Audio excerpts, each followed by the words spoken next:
بسم الله الرحمن الرحيم. السلام عليكم ورحمة الله وبركاته. أعوذ بالله من الشيطان الرجيم. بسم الله الرحمن الرحيم. الحمد لله رب العالمين وأفضل الصلاة وأتم التسليم على المبعوث رحمة للعالمين وعلى آله وصحبه ومن سار على هديه إلى يوم الدين أما بعد. അള്ളാഹു നമ്മളൊത്തു കൂടിയത് സ്വീകരിക്കട്ടെ. പാപങ്ങൾ അള്ളാഹു പുറത്തു തരട്ടെ. രോഗങ്ങൾ അള്ളാഹു ശിഫയാക്കട്ടെ. മരണപ്പെട്ടവരുടെ ഖബർ അള്ളാഹു സന്തോഷത്തിലാക്കട്ടെ. തെറ്റുകുറ്റങ്ങൾ അവർക്ക് നമുക്കും അള്ളാഹു നിരുപാധികമാക്കി തരട്ടെ. നമ്മുടെയും കുടുംബത്തിൻ്റെയും സൃഷ്ട ആയുസ് അള്ളാഹു പൊരുത്തപ്പെട്ട വഴിയിലായി ഉജ്ജത്തോടെ സന്തോഷത്തോടെ ദീർഘമായി കഴിഞ്ഞ് ഈമാൻ സലാമത്തായി മരിക്കാനുള്ള മഹാഭാഗ്യം അള്ളാഹു നമുക്ക് എല്ലാവർക്കും നൽകട്ടെ. ആമുഖമായി ദുആ ചെയ്യണം. ഒരു ദിവസം നമ്മൾ ചെയ്യുന്ന ഏറ്റവും വലിയ ഇബാദത്ത് അന്നത്തെ ദിവസം തെറ്റ് ചെയ്യാതെ സൂക്ഷിച്ച് ജീവിക്കലാണ്. ഒരു ദിവസം നമുക്ക് ഫർളായ ഇബാദത്തുകളുണ്ട്, നമുക്ക് ക്രോഡീകൃതമായ രൂപത്തിൽ ഏൽപ്പിക്കപ്പെട്ട ഇബാദത്തുകളുണ്ട്. നമുക്കൊരു ദിവസം ചെയ്യേണ്ട ഇബാദത്തുകളെ കുറിച്ചുള്ള ഒരു ധാരണയുണ്ട്. ഫർളുണ്ട്, സുന്നത്തുണ്ട്. എന്നാൽ ആ ദിവസത്തെ ഏറ്റവും വലിയ ഇബാദത്ത് അന്ന് തെറ്റ് ചെയ്യാതെ സൂക്ഷിച്ച് ജീവിക്കാം. ആ സൂക്ഷ്മതയാണ് അന്നത്തെ ഏറ്റവും വലിയ ഇബാദത്ത്. അങ്ങനെയെങ്കിൽ ആ സൂക്ഷ്മത നമുക്ക് ഫർളും കൂടിയാണ്, നമുക്ക് നിർബന്ധമാണ്. തെറ്റ് ചെയ്യാതെ ജീവിക്കാൻ ശ്രമിക്കുക എന്നത് നമുക്ക് നിർബന്ധമാണ്. ആ നിർബന്ധമായതിനെ ഒഴിവാക്കലാണ് തെറ്റ് ഹറാമാണ് എന്നതിൻ്റെ കൂടെ അത് ഒഴിവാക്കൽ ഹറാം എന്ന തലത്തിൽ പരിഗണിക്കപ്പെടുന്നത്. അള്ളാഹു കാത്ത് രക്ഷിക്കട്ടെ.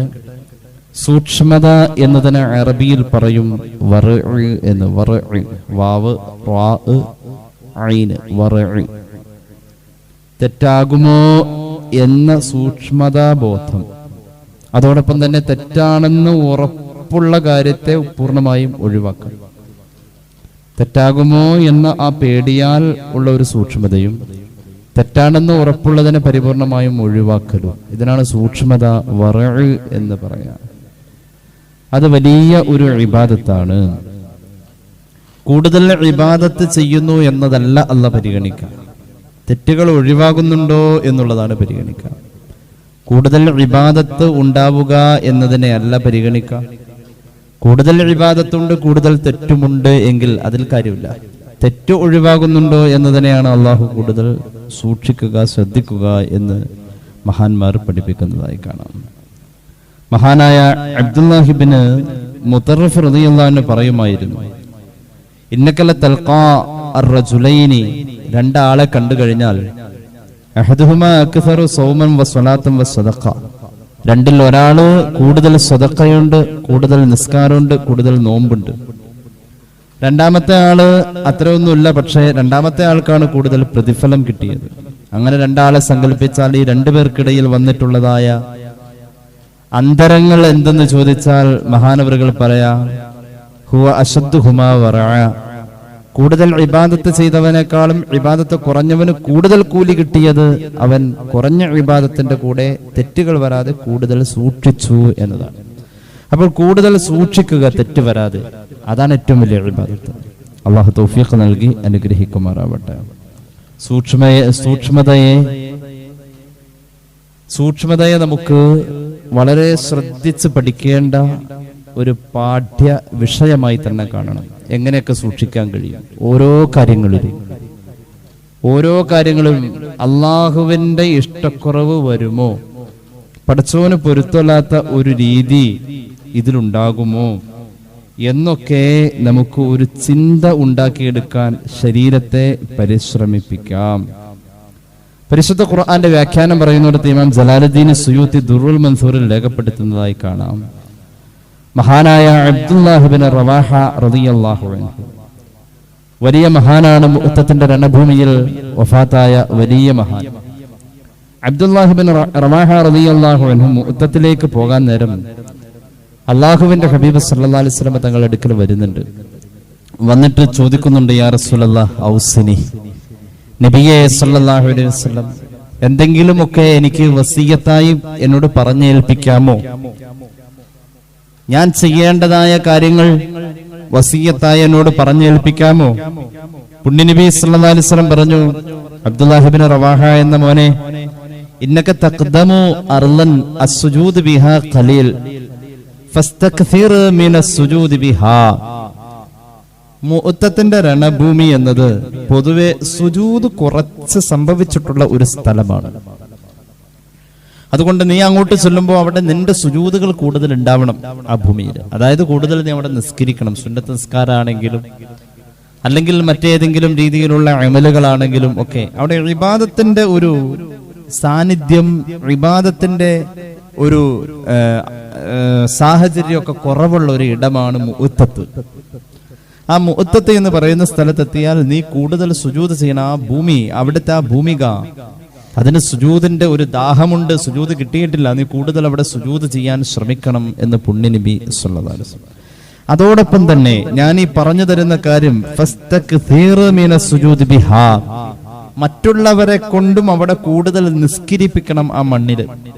ആ മണ്ണൊന്ന് ബർക്കത്തിലാവട്ടെ. ഇത്തിരി ബർക്കത്ത് കുറഞ്ഞ ഇടം എന്ന പോലെയാണ് ആ പറഞ്ഞതിനർത്ഥം. മഹാനായ അബ്ദുല്ലാഹി ഇബ്നു റവാഹ റളിയല്ലാഹു അൻഹു പറഞ്ഞു, ഞാൻ ഏറ്റെടുത്തു നബിയെ സല്ലല്ലാഹു അലൈഹി വസല്ലം. എന്നിട്ട് പിന്നെയും പറഞ്ഞു, സിദ്നി യാ റസൂലല്ലാഹ്, ഒന്നുകൂടി കൂടുതൽ എനിക്ക് ഇനിയും വസിയ്യത്തുകൾ ആവശ്യമുണ്ട്, അങ്ങ് ഇനിയും പറഞ്ഞാലും ഞാനത് ചെയ്യാം എന്ന് പറഞ്ഞു.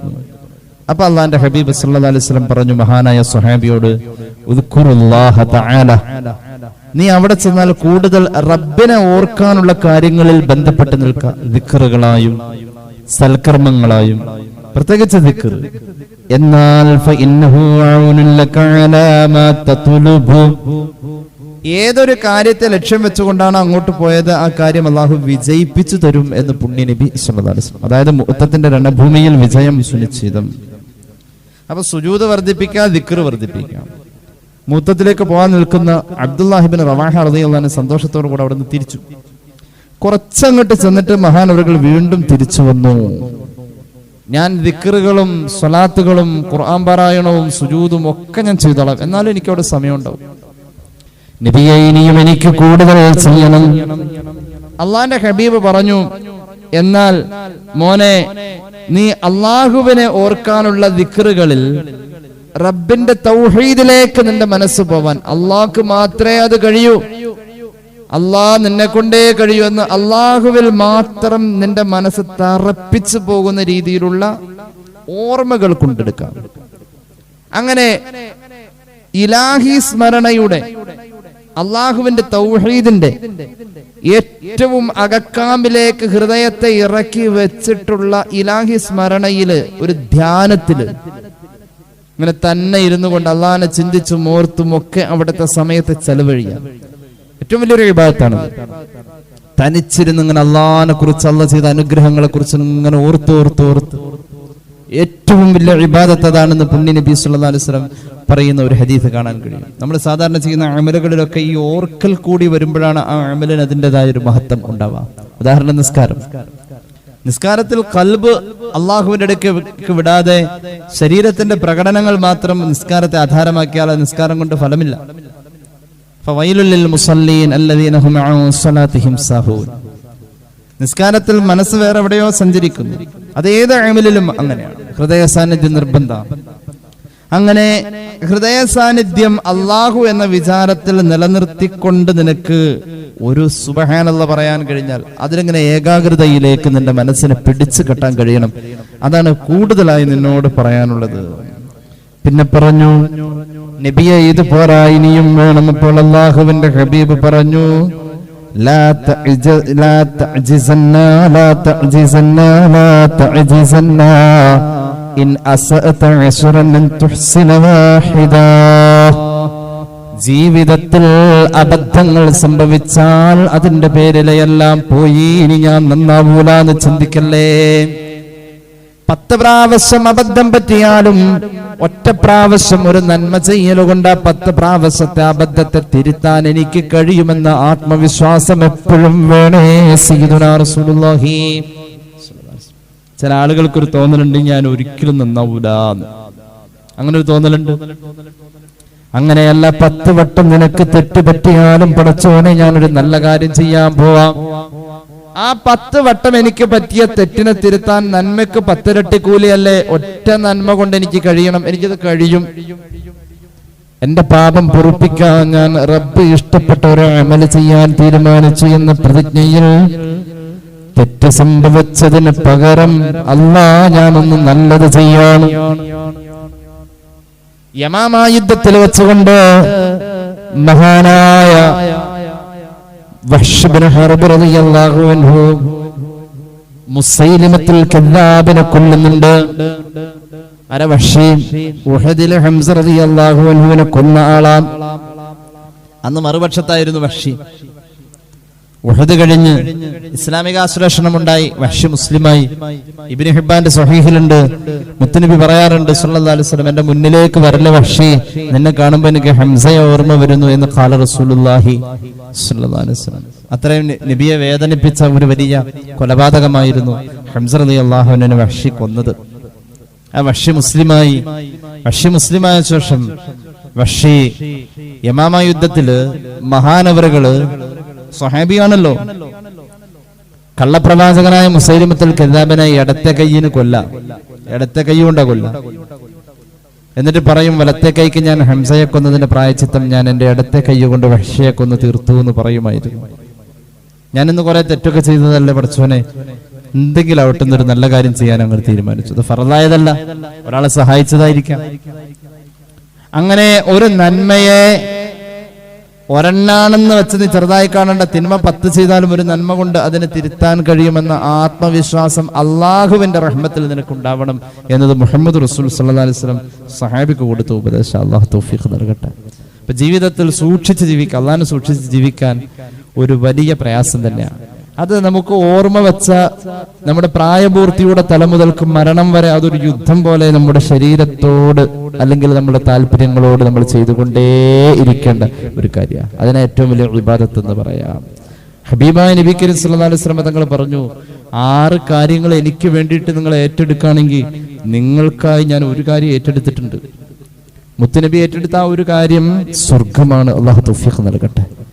പകരം നിങ്ങൾ 6 കാര്യം എനിക്ക് ചെയ്തങ്ങ് തന്നാ മതി. എനിക്ക് വേണ്ടി നിങ്ങൾ 6 കാര്യങ്ങൾ ഏറ്റെടുത്ത് ചെയ്താൽ ഞാൻ നിങ്ങൾക്ക് വേണ്ടി സ്വർഗം കൊണ്ട് ഉറപ്പ് പറയാമെന്ന് സയ്യിദുനാ റസൂലുള്ളാഹി സ്വല്ലല്ലാഹു അലൈഹി മുഹമ്മദ്. മഹാനായ അനസ് ഇബ്നു മാലിക് റളിയല്ലാഹു അൻഹു പറയുന്നു, ഖാല റസൂലുള്ളാഹി തഖബ്ബലൂ ലീ സിത്താ അതഖബ്ബലു ലക്കുമുൽ ജന്നാ. എനിക്ക് വേണ്ടി 6 കാര്യങ്ങളെ നിങ്ങൾ ഏറ്റെടുത്താൽ നിങ്ങൾക്കായി ഞാൻ സ്വർഗം ഉറപ്പ് തരാമെന്ന് സയ്യിദുനാ റസൂലുള്ളാഹി. ഒന്നാമത്തേത് നമുക്ക് സാധിക്കണം. അല്ലാഹു തൗഫീഖ് നൽകട്ടെ. ഇദാ ഹദ്ദസ്തും ഫലാ തുകല്ലിബൂ. നിങ്ങൾ വർത്തമാനം പറയുമ്പോ കളവ് പറയാതെ സൂക്ഷിക്കണേ. ഒന്നാമത് ഏറ്റെടുക്കേണ്ട കാര്യം അതാ. ഒന്നാമത് ഏറ്റെടുക്കേണ്ട കാര്യം അതാണ്. നിങ്ങൾ സംസാരിക്കുമ്പോ കളവ് പറയാതെ സൂക്ഷിക്കണേ. എനിക്ക് വേണ്ടി നിങ്ങൾ അത് ചെയ്യണേ. നിങ്ങൾക്ക് സ്വർഗം ഞാൻ മേടിച്ചു തരാം. സ്വല്ലല്ലാഹു അലൈഹി മുഹമ്മദ് സ്വല്ലല്ലാഹു അലൈഹി വസല്ലം. അല്ലാഹു തൗഫീഖ് നൽകട്ടെ. രണ്ടാമത് പറഞ്ഞു, വഇദാ വഅദ്തും ഫലാ തുഖ്ലിഫൂ. എത്ര ചെറുതാണെങ്കിലും നിങ്ങൾ വാക്ക് പറഞ്ഞിട്ടുണ്ടെങ്കിൽ അത് പാലിക്കണേ. എന്നാൽ ഞാൻ നിങ്ങൾക്ക് സ്വർഗം വാങ്ങിത്തരാം. നിങ്ങൾ വാഗ്ദാനം ചെയ്ത കാര്യത്തിൽ ലംഘനം നടത്തല്ലേ. വാക്ക് പറഞ്ഞാൽ പാലിക്കണേ. രണ്ടാമത്തേതാ, അത് ഏറ്റെടുത്താൽ ഞാൻ നിങ്ങൾക്കായി സ്വർഗം ഏറ്റെടുക്കാമെന്ന് പുണ്യ നബി സ്വല്ലല്ലാഹു അലൈഹി വസല്ലം. വഇദതുമിൻതും ഫലാ തഖൂനു.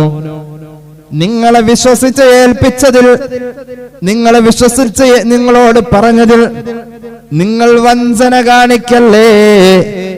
എന്നാൽ നിങ്ങൾക്ക് ഞാൻ സ്വർഗം കൊണ്ട് ഉറപ്പ് പറയുന്നു സയ്യിദുനാ റസൂലുള്ളാഹി.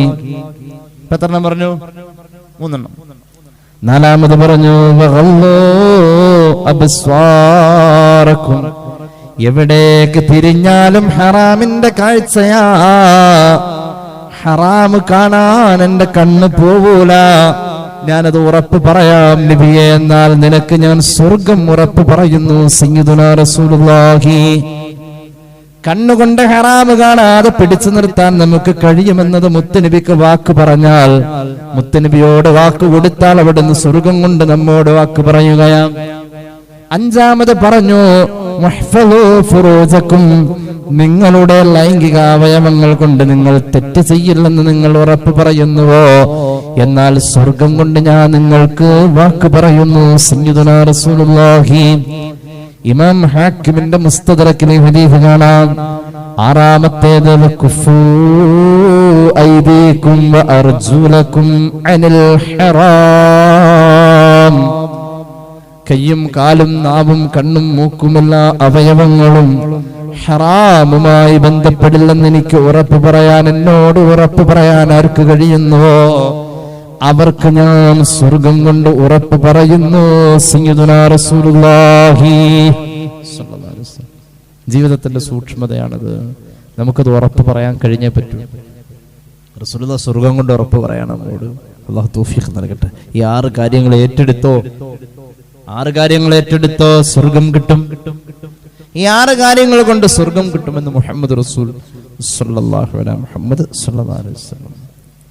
അള്ളാഹു നമുക്ക് തൗഫീഖ് നൽകി അനുഗ്രഹിക്കട്ടെ. മഹാനായ ഹബീബായ നബി കരീം സല്ലല്ലാഹു അലൈഹി വസല്ലം തങ്ങൾ വീണ്ടും പറയുന്നുണ്ട്, ഒരു ഹദീസിൽ കാണാം. അള്ളാഹു പറഞ്ഞതായിട്ട് ഒരു ഖുദ്സിയായ ഹദീസാണ്.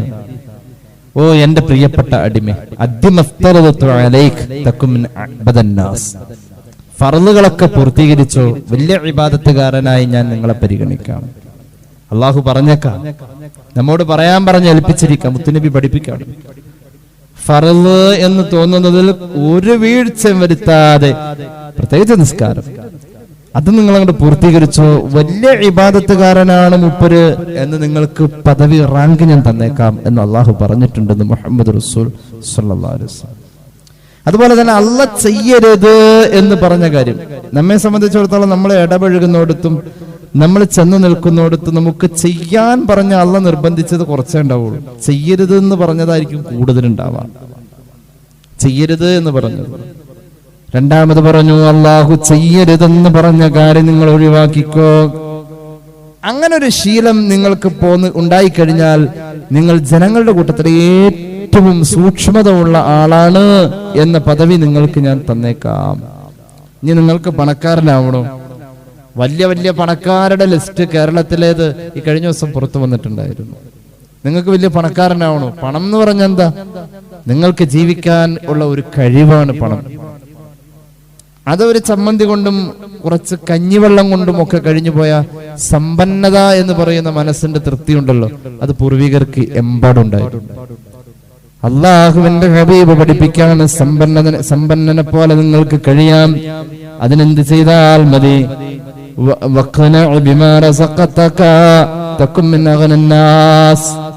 അള്ളാഹു തന്നതിൽ ഉള്ളത് കൊണ്ട് ഓണം പോലെ ഉള്ളത് തൃപ്തിപ്പെട്ട് കഴിഞ്ഞാൽ റബ്ബ് നമുക്ക് വലിയ സമ്പന്നത നൽകും എന്ന് പറഞ്ഞാൽ പണം തരുമെന്നല്ല അതിനർത്ഥം. നമുക്ക് പണമുള്ളവൻ ജീവിക്കുന്നതിനേക്കാളും സന്തോഷമായിട്ട് ജീവിക്കാൻ കഴിയും.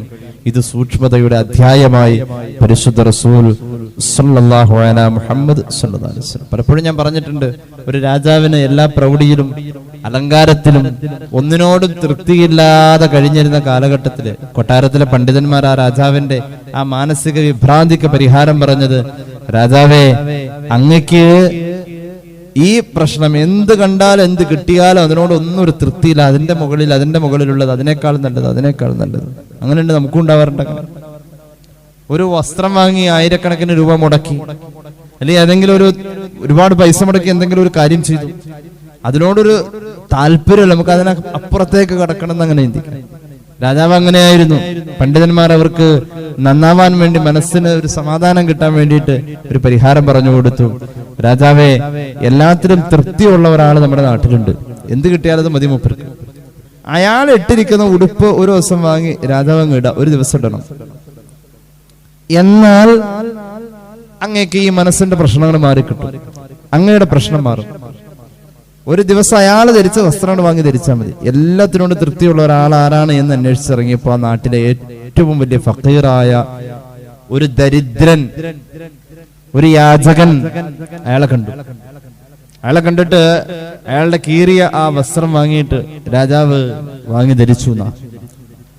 ഈ വസ്ത്രത്തിലും അയാൾ സമാധാനത്തോടു കൂടെ കഴിയുന്നുവെങ്കിൽ ഇത്രയൊക്കെ ഉണ്ടായിട്ട് എനിക്ക് കഴിയുന്നില്ലല്ലോ എന്ന ഒരു ആത്മീയ ചിന്ത രാജാവിൽ വന്നത് ആ ഒരു തന്ത്രത്തിലൂടെയാണ്. അല്ലാഹു തൗഫീഖ് നൽകി അനുഗ്രഹിക്കട്ടെ. ജീവിതത്തിൽ നമ്മൾ രക്ഷപ്പെടണം. ഇവിടെയും രക്ഷപ്പെടണം, അവിടെയും രക്ഷപ്പെടണം. ഇവിടെയും അവിടെയും രക്ഷപ്പെടാണെങ്കിൽ 5 കാര്യങ്ങളുണ്ട്. ഇവിടെയും അവിടെയും രക്ഷപ്പെടണം. വിജയ പരാജയം സംഭവിക്കാം 5 കാര്യങ്ങളെ മഹാന്മാർ പഠിപ്പിക്കുന്നുണ്ട്. മഹാനായ ഫുലൈൽ ഇബ്നു ഇയാദ് റളിയല്ലാഹു അൻഹു പറയുന്നു, ഒരു മനുഷ്യനിൽ വിജയം ഉണ്ടെങ്കിൽ നമുക്ക് കാണാൻ കഴിയുന്നു 5 അടയാളങ്ങളുണ്ട്. ഒന്നാമത്തേത് അൽ യഖീനു ഫിൽ ഖൽബ്, മനസ്സിൽ തട്ടിയിട്ടുള്ള ഒരു ഈമാൻ ഉണ്ടല്ലോ, ഒരു ഉറപ്പുള്ള ബലമുള്ള ഈമാൻ. ബലമുള്ള ഈമാൻ അതെങ്ങനെയാ? ഒരു കാര്യത്തിൽ നമ്മൾ തീരുമാനിക്കുകയാണ്, ഇനിയിപ്പോ അത് വേണോ വേണ്ടയോ, അത് എന്നാ വേണം താനും, എന്നാ അത് പോയ എന്താവും, പേടിയാ. അങ്ങനെ നമ്മൾ അങ്ങും ഇങ്ങും മനസ്സ് കിടന്ന് ചാഞ്ചാടുന്നോട് നമ്മളൊരു തീരുമാനം എടുക്കും. 2 റക്അത്താണ്ട് നിസ്കരിക്കുക, ഒരു ഇസ്തിഖാറ ചെയ്യുക, പടച്ചോനെ ഏൽപ്പിക്കുക. ഞാൻ അങ്ങോട്ട് തീരുമാനിച്ചതല്ല, അതിനങ്ങ് പോവാൻ തീരുമാനിച്ചു. നീ എന്നെ സഹായിക്കണേ, നീ എന്നെ സഹായിക്കണേ എന്നുള്ളതിലാണ് നമ്മൾ മനസ്സിനെ കെട്ടിയിട്ടിരിക്കുന്നത്. നീ എന്നെ സഹായിക്കണേ, യഖീൻ എന്ന് പറയാതെ നീ എന്നെ സഹായിക്കണേ അല്ലാ, ഞാൻ അങ്ങോട്ട് ഇറങ്ങാണ്, ഒന്നും എന്റെ കയ്യിലില്ല, നീ തന്നാലേ ഉണ്ടാവും. നീ എന്നെ സഹായിക്കണേ അല്ലാ എന്ന് പറഞ്ഞ തീരുമാനത്തെ ഉറപ്പിച്ചുകൊണ്ട് ഒരാള് അങ്ങോട്ട് ഇറങ്ങി. ആ ഇറങ്ങിയതിൽ അവന് ഉറപ്പുണ്ട്, അവന്റെ റബ്ബ് അവനെ കൈവിടൂല. എന്റെ അടിമ എന്നെ എവിടെ വിചാരിച്ചു അവിടെ ഞാൻ ഉണ്ടെന്ന് അള്ളാഹു തൗഫീഖ് നൽകട്ടെ. അള്ളാഹിനെ കുറിച്ച് എവിടെയാണ് വിചാരിച്ച അവിടെ അള്ളാഹ് ഉണ്ടെന്ന. ഞാൻ ഈ പ്രശ്നത്തിൽ നിന്ന് കയറി വരും. എന്നോട് ഇന്നലെ ഒരു സഹോദരൻ പറഞ്ഞു, 30 വർഷത്തെ പ്രവാസ കാലഘട്ടത്തിൽ അദ്ദേഹം ഏറ്റവും എന്നും ഓർക്കുന്നത്, അവിടെ ഉണ്ടായിരുന്ന ഒരു വലിയ കമ്പനിയിൽ പോലും അദ്ദേഹത്തിന് ഉടമസ്ഥത ഉണ്ടായിട്ടും അവിടെ ഒന്നും കിട്ടാത്തൊരു തൃപ്തി അദ്ദേഹത്തിന് ഉണ്ടായത്, അല്ലെങ്കിൽ അദ്ദേഹം എന്നും ഓർക്കുന്നത് ആദ്യത്തെ ഒരു വർഷത്തെയാണ്. പ്രവാസി സഹോദരൻ പറയാം, ആ ആദ്യത്തെ ഒരു വർഷത്തിൽ ഞാൻ AC ഇല്ലാത്ത റൂമിൽ കിടക്കുമ്പോ തോർത്ത് നനച്ച് ശരീരത്തിൽ വെച്ച് കെട്ടിയാ ഞാൻ കിടന്നത്. അത്രയും ഞാൻ സഹിച്ചിട്ടുണ്ട്. എനിക്ക് ആ ഓർമ്മ ഒരു സുഖ മനസ്സിന് അവിടം കൊണ്ട് തുടങ്ങിയതാ. ഞാൻ അന്ന് കരയാത്തൊരൊറ്റ ദിവസമല്ല, ഞാൻ അന്ന് ദുആ ചെയ്യാത്ത ഒറ്റ ദിവസമല്ല. അതുകൊണ്ട് എനിക്ക് ഏറ്റവും പ്രിയപ്പെട്ടത് ആ ദിവസങ്ങളായിരുന്നു. എന്റെ റബ്ബിനെ വിളിച്ചെനിക്ക് കരയാൻ പറ്റിയില്ലേ? എന്റെ റബ്ബിനോട് എനിക്ക് ചോദിക്കാൻ കഴിഞ്ഞില്ലേ? എന്റെ റബ്ബിനോട് ഒരു ഇഷ്ടം എനിക്ക് തോന്നിയില്ലേ? എനിക്ക് ഉറപ്പുണ്ടായിരുന്നു ഞാൻ അന്ന് ചോദിച്ചതൊന്നും പാഴാവില്ല എന്ന്. ഇന്ന് ഞാൻ ഇവിടെ എത്തിയത് ആ ഒരു വർഷത്തിന്റെ ഒരു കരച്ചിലാണെന്ന് ആ സഹോദരൻ പറയാം. അതിനാ യഖീൻ എന്ന് പറയാം. എന്റെ റബ്ബെന്നെ വിടൂല, എന്റെ റബ്ബെന്നെ രക്ഷപ്പെടുത്തും, എന്റെ റബ്ബ് എന്നെ രക്ഷപ്പെടുത്തും. ഈ യഖീൻ മനസ്സിലുണ്ടോ? എന്നാൽ നമ്മെ സംബന്ധിച്ചിടത്തോളം പേടിക്കേണ്ടതില്ല, നമുക്ക് വിജയിക്കാം. അല്ലാഹു തൗഫീഖ് നൽകട്ടെ. രണ്ടാമത്തേത് വൽവറഉ ഫിദ്ദീൻ, ദീനിന്റെ കാര്യത്തിൽ നമുക്ക് ഒരു സൂക്ഷ്മത വേണമെന്ന് പറഞ്ഞാൽ, ഞാൻ ഈ കാര്യം ചെയ്താൽ അത് തെറ്റാകുമോ ഇല്ലയോ എന്ന് സംശയമുള്ളോടത്ത് തെറ്റാകുമോ ഇല്ലയോ എന്ന് സംശയിക്കുന്നത് ഒഴിവാക്കണം. സംശയിച്ചത് ഒഴിവാക്കണം. തെറ്റാണെന്ന് ഉറപ്പുള്ളത് എന്തായാലും ഒഴിവാക്കണം. ഈ ഒരു അവസ്ഥയുണ്ട് എങ്കിൽ അത് വിജയത്തിന്റെ അടയാളമാ. മൂന്നാമത് പറഞ്ഞു വസ്സുഹുദു ഫിദ്ദുനിയാ, ഉള്ളത് കൊണ്ട് കഴിയാൻ പഠിച്ചു കഴിഞ്ഞാൽ, ദുനിയവിയായ മോഹങ്ങളുടെ പിന്നാലെ പോകുന്നവരാ നമ്മളൊക്കെ. എന്നാൽ നമ്മുടെ മനസ്സിനെ ഒന്ന് പഠിപ്പിച്ചു വെക്കേണ്ട ഒരു കാര്യമുണ്ട്. ഇപ്പൊ ഇത് മതി, ഇതിനിപ്പോ എന്താ കുഴപ്പം? അങ്ങനെ ഒരു തൃപ്തി നമ്മൾ ഉപയോഗിക്കുന്ന നിത്യ ഉപയോഗ സാധനങ്ങളിൽ, നമ്മൾ പെരുമാറുന്ന നിത്യമായി പെരുമാറുന്ന ഇടങ്ങളിൽ ഇപ്പൊ ഇതിനെന്താ കുഴപ്പം? ആ ഉള്ളത് കൊണ്ട് തൃപ്തിപ്പെട്ട് വല്ലാതെ മോഹങ്ങളുടെ പിന്നാലെ പോവാതെ പിടിച്ചു നിൽക്കാൻ കഴിയാ എന്നതൊരു വിജയിയുടെ അടയാളമാണെന്ന് മഹാന്മാർ പഠിപ്പിക്കുകയാണ്. പിന്നെ പറഞ്ഞു, അപ്പൊ 1 ഹൃദയത്തിൽ യഖീൻ ഉണ്ടാവാ, 2 ജീവിതത്തിൽ സൂക്ഷ്മത ഉണ്ടാവാ, 3 അള്ളാഹു തന്നതിൽ തൃപ്തി ഉണ്ടാകാ, ഉള്ളത് കൊണ്ട് തൃപ്തിപ്പെടാൻ, 4 നമ്മുടെ കണ്ണിന് ലജ്ജ വേണം, കണ്ണിനൊരു ലജ്ജ വേണം, ആവശ്യമില്ലാത്തതിലേക്കൊന്നും നോക്കൂല, കണ്ണിന് ഒരു ലജ്ജ വേണം, ആ ലജ്ജ നമുക്ക് ഉണ്ടാക്കിയെടുക്കാൻ കഴിയണം. വൽ ഖശിയത്തു ഫിൽ ബദനി, അഞ്ചാമത്തേത് ശരീരത്തെക്കുറിച്ചൊരു പേടി വേണം. ഇതിൽ എന്തെങ്കിലും അപകടം വരാനുണ്ടെങ്കിൽ അത് ഏറ്റവും വലിയ അപകടം നരക. ഈ ശരീരത്തെക്കുറിച്ചൊരു പേടി ഉണ്ടാവണം. പടച്ചോനെ, ഇത് അങ്ങോട്ട് പോവേണ്ടതാവോ, എങ്ങോട്ട്? നരകത്തിലേക്ക്. ഈ ഒരു സൂക്ഷ്മതാ ബോധം ഉണ്ടല്ലോ, അതൊരു മനുഷ്യന്റെ വിജയത്തിന്റെ അടയാളമാണ്. അതുപോലെ തന്നെ പരാജയത്തിന്റെ അടയാളവും മഹാന്മാര് പഠിപ്പിച്ചിട്ടുണ്ട്. ഒരു മനുഷ്യന്റെ ഹൃദയത്തിന് കാഠിന്യത വരും. ഒരു കുലുക്കോല, എങ്ങനെ കുലുക്കോലാത്ത 5 മണിക്ക് അവൻ എഴുന്നേൽക്കും, എന്നിട്ട് സുബഹി നിസ്കരിക്കൂല, നടക്കാൻ പോകും. അല്ലെങ്കിലോ തത്തുല്യമായ രീതിയിൽ ഒരു നന്മ ചെയ്യാൻ അവസരം ഉണ്ടായിട്ട് പോട്ടെ, ഇപ്പൊ അതിന് നേരമില്ല. ഒരു നന്മ ചെയ്യാൻ അവസരം ഉണ്ടായിട്ട് അത് ഉപയോഗിക്കാതെ മനഃപൂർവ്വം ഒഴിവാക്ക എന്നതിനെയാണ് ഖസ്വത്തുൽ ഖൽബ്, ഹൃദയത്തിന്റെ കാഠിന്യത എന്ന് പറയുന്നത്. അത് മനുഷ്യന്മാർക്കുണ്ടാവും. അത് വന്നു കഴിഞ്ഞാൽ നരക. അത് വന്നാൽ നരക. ഇപ്പൊ ഒരു ഉദാഹരണം പറയാം. നമുക്ക് ഒതു എടുക്കാൻ നിന്ന് കഴിഞ്ഞാൽ ഖിബല കിട്ടുമെന്നൊരു ഖിബല കിട്ടുന്ന ഒരു ഭാഗമുണ്ട്, അവിടെ ഒതു എടുക്കാം. ഒതു എടുക്കാൻ നിന്നാൽ ഖിബല നഷ്ടപ്പെടും, ആ സുന്നത്ത് നഷ്ടപ്പെടുമെന്നൊരു ഭാഗമുണ്ട്. രണ്ടും ഒരുപോലെ, ഒരേ സൗകര്യം നമുക്ക്. സ്വാഭാവികമായും ഒന്ന് വെയിറ്റ് ചെയ്താൽ ഖിബല കിട്ടുന്ന രീതിയിൽ ഒതു എടുക്കാൻ പറ്റുമെങ്കിൽ ആ അവസരത്തെ ഉപയോഗപ്പെടുത്തണം. അങ്ങനെ ഉപയോഗിക്കാൻ കഴിയുന്നില്ല, ഇപ്പൊ എന്തിനാവട്ടെ, ഇപ്പൊ ഒതു എടുത്താൽ പോരെ എന്ന് ഓർത്താൽ അങ്ങോട്ട് ഒഴിവാക്കി പോവാ. ആ സുന്നത്തിനെ അവഗണിക്കുക. അത് ഹൃദയത്തിന്റെ കാഠിന്യത. അങ്ങനെയുള്ളവർക്ക് സ്വർഗത്തിൽ പോലും പ്രയാസ. ഒരു മനുഷ്യന്റെ ഹൃദയത്തെ കാഠിന്യമായ അവസ്ഥയിൽ നിന്നും ഒഴിവാക്കണമെങ്കിൽ സുന്നത്തുകൾ ചെയ്യാൻ കിട്ടുന്ന സാഹചര്യങ്ങളെ പരമാവധി ഉപയോഗപ്പെടുത്തില്ല. കാഠിന്യത ഉള്ള മനസ്സിലേക്ക് ഈമാൻ കയറൂല. കാഠിന്യത ഉള്ള മനസ്സിലേക്ക് ഈമാൻ കയറൂല. ഹറാമുകൾ വർദ്ധിച്ച ഒരാളുടെ ജീവിതത്തിൽ ഹറാമുകൾ കൂടുതലാണ്, അവന്റെ ഹൃദയത്തിലും കാഠിന്യത തന്നെയാണ്. ഹറാമ് കൂടുതൽ വരുന്തോറും ഹൃദയത്തിൽ കാഠിന്യത ഉണ്ടാകുമെന്ന് പുണ്യനബി സ്വല്ലല്ലാഹു അലൈഹി വസല്ലം. ഹൃദയത്തിന് കാഠിന്യത ഉണ്ടായിക്കഴിഞ്ഞാൽ അവർ നരകത്തിനുള്ളവരാ. ഹൃദയം കല്ലിനേക്കാൾ കടുപ്പം, കല്ലിനേക്കാൾ കടുപ്പം. നമ്മുടെ മനസ്സ് കല്ലിനേക്കാൾ കടുപ്പം എപ്പോഴാണെന്നറിയോ? ഒരു കുലുക്കുണ്ടാവില്ല. ഒരാൾ മരിച്ചു എന്ന് കേട്ടാൽ നമുക്കത് ബാധിക്കില്ല. ഒരു ഹറാമ് നമ്മുടെ ഹൃദയത്തിൽ ജീവിതത്തിൽ വരുമ്പോൾ ഒരു കറുത്ത അടയാളം വന്ന് കൽബിലേക്ക് അങ്ങ് കയറും. രണ്ടാമത്തെ ഹറാമ് വരുമ്പോൾ ആ കറുപ്പ് ഇളം കറുപ്പാണെങ്കിൽ അത് കടും കറുപ്പാവും. അങ്ങനെ കറുത്ത് ഇരുണ്ട് ഇരുണ്ട് ഇരുണ്ട് കരിവാളിച്ച് കിടക്കും. അതിലേക്ക് ഈമാൻ അങ്ങ് വെച്ച് തേച്ച് പിടിപ്പിച്ചാൽ ഇരിക്കൂല.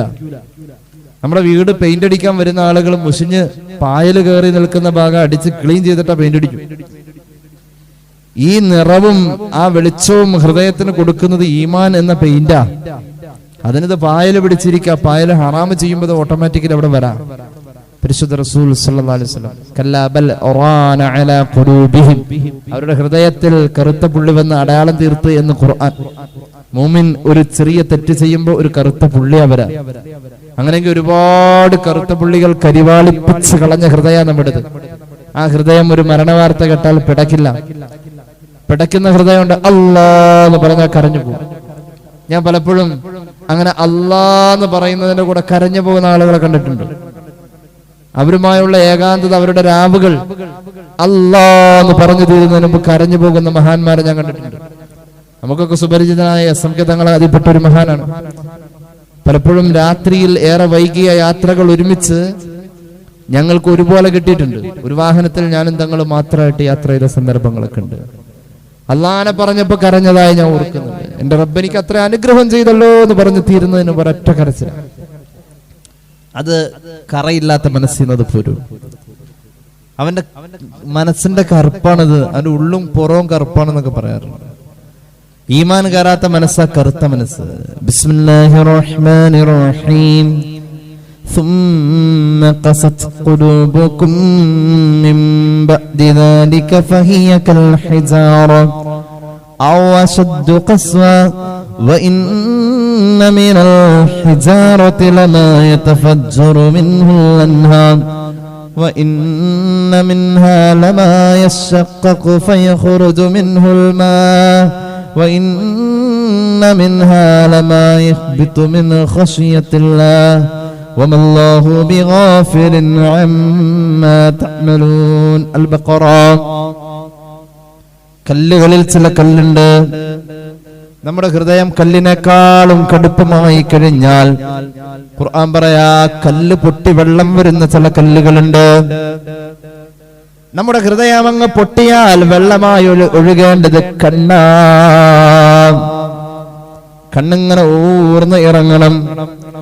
ഹൃദയത്തിന് കടുപ്പം വന്നാൽ അള്ളാന്റെ ഹബീബ് വേഗം കരയുന്ന ആളായിരുന്നു സയ്യിദുനാ റസൂലുള്ളാഹി. വേഗം കരച്ചിൽ വരാ. അത് നമുക്ക് ഇഷ്ടപ്പെട്ട കാര്യം വാങ്ങിത്തരാൻ ഭർത്താവ് മടി കാണിക്കുമ്പോൾ അല്ല, വേഗം കരച്ചിൽ വരുന്നത് ഒരാളൊരു വിഷമം പറയുമ്പോ വേഗം കരച്ചിൽ നമുക്ക് വരും. അല്ലെങ്കിൽ ഏതെങ്കിലും ഒരു സ്വഹാബിയുടെ കഥ കേൾക്കുമ്പോ വേഗം കരച്ചിൽ വരുന്ന ഒരു മനസ്സാണ് നമുക്കുള്ളത് എങ്കിൽ ആ മനസ്സിൽ ഈമാനുണ്ട്. ഈമാനുള്ള മനസ്സിനെ തിരിച്ചറിയാൻ കഴിയും. വേഗം കരച്ചിൽ വരും. അത് ഉള്ളുകൊണ്ട് തട്ടാൻ, ഉള്ളുകൊണ്ട് നമുക്ക് അറിയാൻ നമ്മുടെ കൽബിന് കഴിവില്ലാതെ പോകുന്നു. ഫലസ്തീനിലെ പിഞ്ചു മക്കളെ പിച്ച് ചീന്തുന്ന ആ ചിത്രങ്ങൾ പത്രങ്ങളിൽ ഇങ്ങനെ അച്ചടിച്ചു വന്ന് മീഡിയകൾ ആഘോഷിച്ചു കൊണ്ടിരിക്കാം. വാർത്തക്ക് പന്നമില്ല. ഏതെങ്കിലും ഒരു വെബ്സൈറ്റോ അല്ലെങ്കിൽ ഏതെങ്കിലും ഒരു ഇടമോ ഈ വാർത്തയെ ശേഖരിക്കാൻ താവളമായി കണ്ടെത്തിയാൽ ആ വാർത്തകൾ കൊണ്ട് തന്നെ പേജുകൾ നിറയ്ക്കാൻ കഴിയുന്നു. ചാനൽ ചർച്ചകളുടെ മണിക്കൂറുകൾ നീട്ടിക്കൊണ്ടുപോവാൻ അതുകൊണ്ട് കഴിയുന്നു. ഒരു പുതിയ കണ്ടന്റ് തേടി വേറെ പോവേണ്ടതില്ല. ഇരുന്നോടത്തുനിന്ന് തന്നെ ഒരുപാട് വാരാനും കോരാനും ഉണ്ട്. അത്രയും വാർത്ത വരുന്നു. മീഡിയകൾ ആഘോഷിക്കുക കണ്ണുനീരിനെ. എന്നാൽ ഒന്ന് പറയട്ടെ, പ്രിയപ്പെട്ട ഫലസ്തീനിലെ ഉമ്മമാര് കലിമ ചൊല്ലിയിട്ട് ഔറത്ത് മറച്ച് ഉളുവോടുകൂടെ കുഞ്ഞുമക്കളെയും ചേർത്ത് പിടിച്ച് കുടശീല പോലെ ദുർബലമായ മേൽക്കൂരയുള്ള അവരുടെ കൊച്ചു കുടിലുകൾക്കകത്തിരുന്നു കൊണ്ട് അള്ളാഹുവിനെ വിളിച്ച് വിക്റ് ചൊല്ലി കലിമ ചൊല്ലി കാത്തിരിക്കാ. എപ്പോഴാണ് അവരുടെ കൂരയുടെ മുകളിലേക്ക് ഒരു മിസൈൽ വന്ന് ചാടാ, ഒരു ബോംബ് വീഴാം. എപ്പോ വന്ന് വീണാലും കൊച്ചുമക്കളെയും കൂട്ടി ഒരുമിച്ച് പോകാമല്ലോ അള്ളാഹുവിന്റെ മുന്നിലേക്ക്. ഈ ഒരു ചിന്തയിൽ കഴിയുന്ന അവരുടെ മുന്നിൽ ഹൃദയത്തിലേക്ക് അള്ളാഹു എന്ന വിചാരം എന്ന അവരുടെ മുന്നിൽ ഹൃദയത്തിന്റെ കാഠിന്യതയില്ല. ആ കൽബുകൾ വേഗത്തിൽ കരച്ചിലിന് കണ്ണിനെ പ്രാപ്തമാക്കുന്ന കൽബാ. വേഗം വിതുമ്പാൻ ചുണ്ടിനെ പ്രാപ്തമാക്കുന്ന കൽബാ. ആ കൽബ് തെറ്റ് ചെയ്യാത്തവരുടെ കൽബാ. കൊച്ചുമക്കളെ ശകാരിച്ച് അവർ വേഗം കരയും. എന്താ കാരണം? അവര് തെറ്റ് ചെയ്യുന്നവരല്ല, അവർക്ക് കള്ളത്തരമില്ല. കള്ളത്തരമില്ലാത്തവന്റെ കൽബിൽ കറയില്ല. കള്ളത്തരമില്ലാത്തവന്റെ കൽബിൽ കറയില്ല. അതുപോലെ തന്നെ നല്ല നല്ല സ്വാലിഹീങ്ങള് വേഗം കരയും. വർത്താനം പറഞ്ഞുകൊണ്ടിരിക്കുമ്പോ തന്നെ കരഞ്ഞു പോകും അവര്. മഹാനായ ഖബ്ബാബ് ഇബ്നു അറത്ത് റളിയല്ലാഹു അൻഹുവിന്റെ കഥ പറയുമ്പോൾ കരഞ്ഞു പോകും. മഹാനവറുകൾ അള്ളാന്റെ ദീനിനു വേണ്ടി അനുഭവിച്ചത് പറയുമ്പോ കരഞ്ഞു പോകും. ആ കരച്ചിൽ താങ്ങാവതല്ല, അത് ഹൃദയം പൊട്ടി കണ്ണിലൂടെ ഒലിക്കുന്നതാണ്. കേട്ടോളൂ, ഒരാള് പരാജയപ്പെടുന്നവനാണ് എങ്കിൽ അവന്റെ കൽബിന് നല്ല കടുപ്പമാ. കണ്ണൊരിക്കലും ഒലിക്കൂല. മാത്രവുമല്ല, രണ്ടാമത്തെ അടയാളം കണ്ണൊലിക്കൂല. മൂന്നാമത്തേത് ഖില്ലത്തുൽ ഹയാ, ലജ്ജയില്ല, ഒരു നാണൂല.